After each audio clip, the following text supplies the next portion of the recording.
Good morning, children. Today we will be doing exercise 6.6 and some more questions we'll be practicing from the same exercise as story sums. So the 7th question that I'm going to start today is, pay attention. This question is more like a riddle. Okay, ये एक riddle के जैसे है जो हम newspapers में पढ़ते हैं या फन एक्टिविटी बुक्स में पढ़ते हैं. It is more like a riddle. So pay attention. Divide 81 by me. Divide 81 by me. The answer is me. The answer is me. यानी 81 को हमने जब किसी नंबर से डिवाइड किया तो उसका आंसर भी वही नंबर आया. राइट 81 को हमने जब किसी नंबर से डिवाइड किया तो उसका आंसर भी वही आया. 81 divided by a number, the answer is also the same number. Next, अभी इसमें हमारे पास ज़्यादा इन्फॉर्मेशन है नहीं तो हम कुछ नहीं कर सकते, तो हम आगे रीड करते हैं. Okay, divide 54 by me. Divide 54 by me. It's 6 you will see. It's 6 you will see. यानी अगर 54 को मैं इसी नंबर से डिवाइड करती हूँ तो आंसर क्या आता है? 6. Divide 54 by me. Divide 54 by the same number. It's 6 you will see. यानी आंसर क्या आएगा? 6. आंसर क्या आएगा? 6. फिर इसने पूछा है Who am I? Who am I means what is this number? ये कौन सा नंबर है? मैं कौन सा नंबर हूँ? बताओ. Okay, so now first we will see. जब हमने डिविजन फैक्ट्स पढ़े थे हमने कैसे पढ़े थे? Just come back to that. We had 6 multiply by 2 is equal to 12. ये था मल्टीप्लिकेशन फैक्ट. हमने इससे डिवीजन फैक्ट्स बनाए थे. कैसे बनाए थे? 12 divided by 6 is equal to 2. यानी 12 को अगर इससे डिवाइड कर दिया तो आंसर आया 2. और दूसरे स्टेप में 12 को अगर इससे डिवाइड कर दिया, 12 डिवाइडेड बाय 2, तो आंसर क्या आया? 6. आंसर क्या आया? 6. यानी फर्स्ट अगर हमने इसको इससे डिवाइड किया है तो आंसर ये आता है, इसको इससे डिवाइड किया है तो आंसर ये आता है. अब हम इसको समझ के यहाँ वापस आएंगे. 12 को अगर मैंने एक नंबर से डिवाइड किया तो जो आंसर आया 2. 6 से डिवाइड किया, आंसर आया 2. ओके, और अगर मैंने 12 को 2 से डिवाइड किया, अब मैं 2 को इधर ले आई, 12 को 2 से डिवाइड किया तो आंसर आया 6. ऐसे ही अगर मैं 54 डिवाइडेड बाय सर्टेन नंबर है इज इक्वल टू 6 दे रखा है, अगर मैं 6 को यहाँ ले आऊँ तो आंसर क्या आ जाएगा? यहाँ. Correct. Take your time to understand this. अगर 54 को मैंने किसी नंबर से डिवाइड किया और आंसर आया 6. आंसर आया 6. अगर मैं 54 को डिवाइज़र बना दूँ तो जो यहाँ डिवाइज़र था वो हो जाएगा क्वोशिएंट. राइट? यस और नो? सी, यहाँ पे बात करते हैं. 12 को अगर मैंने 6 से डिवाइड किया तो आंसर क्या आया? 6 1 ज़ा 6, 6 2 ज़ा 12, माइनस करा 0 0. अब अगर 12 को मैं 2 से डिवाइड करूँगी तो 6 कहाँ आ जाएगा? यहाँ. करेक्ट. 54 को अगर मैंने किसी नंबर से डिवाइड किया, आंसर आया 6. अब 54 को मैं 6 से डिवाइड करूँगी तो ये जो आंसर, ये जो क्वेश्चन था, और सॉरी ये जो डिवाइज़र था, ये क्या बन जाएगा? क्वोशिएंट. तो 54 को 6 से डिवाइड करके देखेंगे. 6 1 ज़ा 6, 6 2 ज़ा 12, 6 3 ज़ा 18, 6 4 ज़ा 24, 6 5 ज़ा 30, 6 6 ज़ा 36, 6 7 ज़ा 42, 6 8 ज़ा 48, 6 9 ज़ा 54.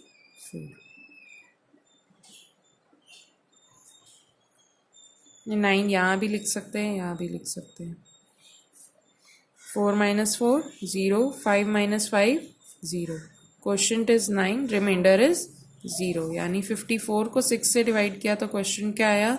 9. यानी अगर 54 को 9 से डिवाइड करूँगी तो क्वेश्चन क्या आएगा? 6. सेम नंबर कहाँ यूज हुआ था? 81 को डिवाइड करने के लिए। अभी 81 को 9 से डिवाइड करके देखते हैं। 9 1 9, 9 2 18, 9 3 27, 9 4 36, 9 5 45, 9 6 54, 9 7 63, 9 8 72, 9 9 81, 9 9 81. 1 minus 1 0, 8 minus 8 0. यानी क्वेश्चन भी वही है और डिवाइजर भी वही है। डिवाइजर भी वही है, क्वेश्चन भी वही है। 81 is divided by 9. Answer is also 9. So what will be the answer? Answer is 9. I hope you understood this. This is like a riddle. Okay, ये बहुत एक riddle के जैसे है. It's more of a riddle. Okay. 54 को अगर हम किसी नंबर से डिवाइड करते हैं तो आंसर आता है 6. तो यानी अगर हम 54 को 6 से डिवाइड करेंगे तो वही सेम नंबर हमको एज आंसर मिल जाएगा. Did you understand? 54 को अगर हम किसी नंबर से डिवाइड करते हैं तो आंसर आता है 6. अगर हम 54 को किसी सेम नंबर से डिवाइड कर देंगे, ठीक है, तो जो यहाँ पर नंबर था वो हमको एज आंसर मिल जाएगा. तो अब हमने क्या किया? 54 divided by 6 is equal to 9. Okay, did you understand this? हमारा आंसर आया है 9 और यहाँ पर भी हमने क्या यूज़ किया है? 9. जब हमने 81 को डिवाइड किया 9 से तो क्वेश्चन भी आया 9, यानी डिवाइजर और क्वेश्चन सेम है. Okay, divide 81 by me, the answer is me. Divide 81 by me, answer is also me. Divide 81 by 9, answer is also 9. Okay, so now let's move on to the next question. Next one is 1 jug of water. Question number 9. 1 jug of water can fill 7 glasses. 1 jug can fill 7 glasses. अब मैं underline करते जाऊंगी जो important information मेरे को मिल रही है हर line के साथ. I'll go on underlining that. Okay. 1 jug can fill 7 glasses. How many jugs? What is asked? How many jugs? कितने jugs चाहिए? Are needed to fill 49 glasses. हमको टोटल ग्लासेस कितने फिल करने हैं? 49. एक जग ऑफ वाटर से 7 ग्लासेस हम fill कर सकते हैं. एक जग ऑफ वाटर से 7 ग्लासेस हम फिल कर सकते हैं. तो फिर 49 ग्लासेस को फिल करने के लिए कितने जग्स ऑफ वाटर चाहिए? कितने जग्स चाहिए? Okay, 1 jug of water can fill 7 glasses. How many jugs are needed to fill 49 glasses? So how many glasses do we need to fill? 49 glasses. Glasses to be filled. सबसे पहले हम बड़ा number लेंगे हमेशा, जिसको हमको group करना है या जिसको हम डिवाइड करें. Glasses to be filled, how many are there? 49. 49 glasses है जिनको हमें फिल करना है. उसके बाद हम छोटा नंबर लेंगे. ठीक है, अब छोटा नंबर में भी द नंबर ऑफ ग्रुप्स और आइटम्स इन ईच ग्रुप. यहाँ पर 7 क्लासेस हैं, items in each group. 1 group में 7 क्लासेस है, यानी 1 group has 7 items. Okay, 1 group has 1 jug can fill glasses. 1 jug can fill glasses is equal to 7. Okay, so number of jugs needed. How many jugs will be needed? Number of jugs needed कितना आएगा? Is equal to what? 49 classes have to be filled. Okay, 49 classes are there, they have to be filled. Now they have been basically divided into groups of 7. ये 1 जग का मतलब क्या है कि हमने इन 49 classes को ग्रुप्स ऑफ 7 में डिस्ट्रीब्यूट कर दिया है बेसिकली. और हर ग्रुप में या हर जग में 7 क्लासेस है. हर जग में 7 क्लासेस है. ओके, या हर ग्रुप में 7 ग्लासेस है. तो ऐसे कितने ग्रुप्स बनेंगे, ऐसे कितने जग्स हमको ज़रूरत है, ऐसे कितने जग्स की हमको ज़रूरत है, यानी ऐसे कितने ग्रुप्स बन रहे हैं. तो कैसे पता करेंगे? If 49 items are there and each group has 7 classes, 49 classes are there and each jug can fill 7 classes. So how many jugs can be needed, or how many jugs are needed, or how many groups will be formed? So what we will do, we will divide 49 divided by 7. 49 inside, 7 outside.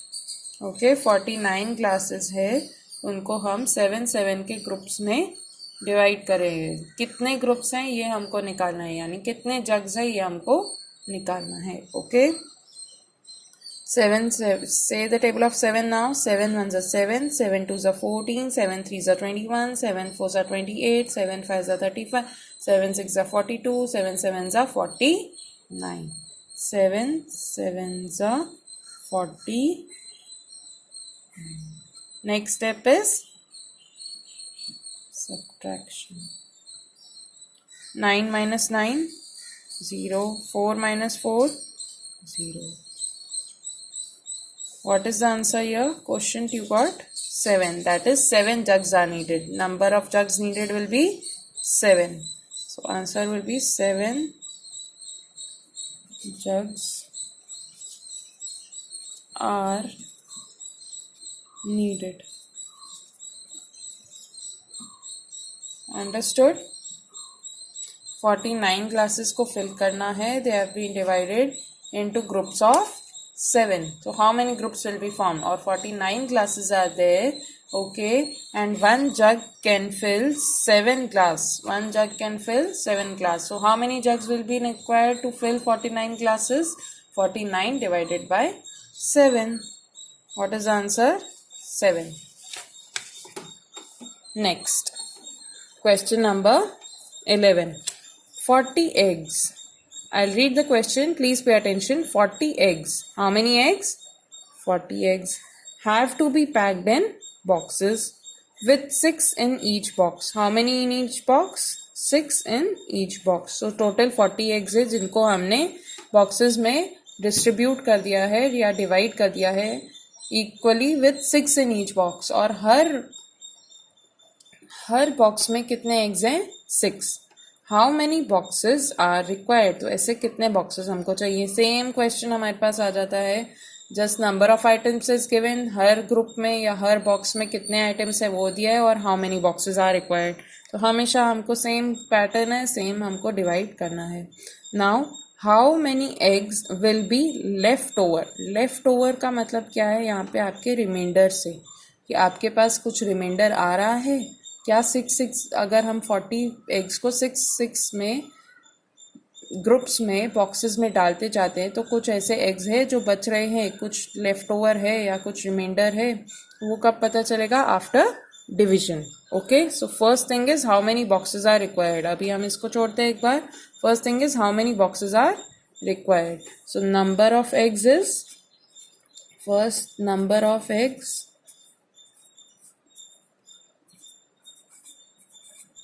is equal to how many?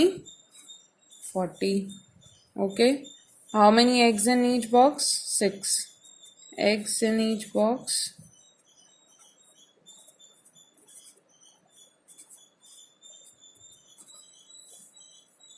How many boxes are required?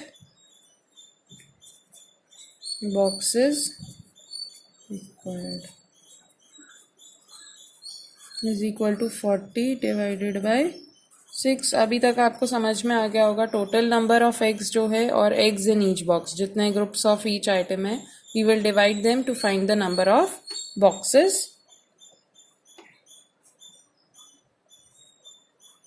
40 inside, 6 outside. Say the table of 6. 6 1s are 6, 6 2s are 12, 6 3s are 18, 6 4s are 24, 6 5s are 30, 6 6s are 36, 6 7s are 42, 6 7s are 42. 42 पे क्या करेंगे हम? Stop. But can we take 42? No, क्यों? क्योंकि 42 40 से बड़ा है, 42 40 से बड़ा है, तो हम क्या लेंगे? इससे पहले जो आया था 6 7 ज़ा 42, इससे पहले क्या आया था 6 6 ज़ा 36, 6 6 ज़ा 36. What came before that? 6 6 ज़ा 36. Now subtract. 0 minus 6 can we do? No. So what we will do? Borrow.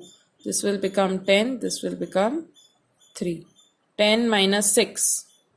Count backwards. 9 8 7 6. What will be the answer? 4. 3 minus 3, 0. So 6 groups or 6 boxes will be required. How many boxes will be required? 6. 40 divided by 6, 6 boxes will be required. अब हमारे पास कुछ reminder भी बचा है. क्या है reminder? 4. What is the remainder?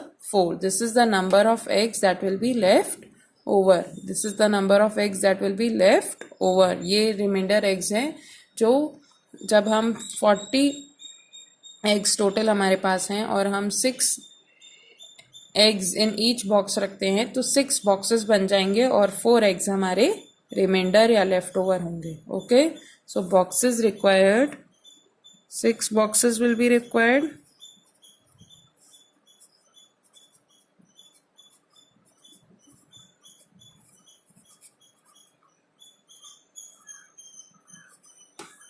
And eggs left over is equal to